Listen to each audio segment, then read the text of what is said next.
gaten yaku tiyak may sa kan kanayon laeng nga siiliwaken ka alang aruden yaku binakat baybayan tanal paskon ngayon kariya di kanlipatan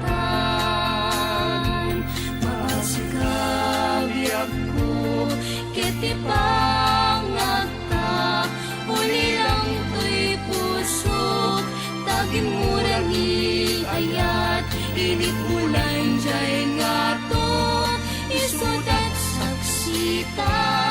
ay wen umiyak ko di nakanipamag naminsan pa'y biyag ko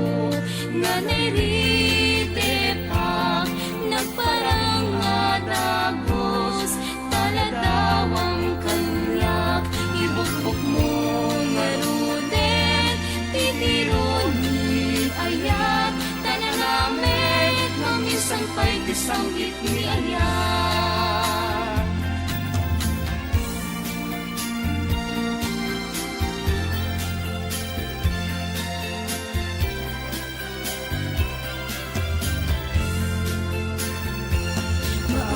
maasikabiyag ko kiti pangagta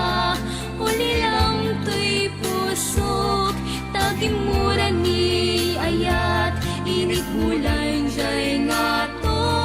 isudat saksita ay wen umiyag ko di nakadipangag naminsan pa'y biyag ko nga nairite pa nagparang nga dagos taladawang kanyak ibukbuk mo nga ruden titironi ayat tananamet maminsan pa'y disangit ni ayat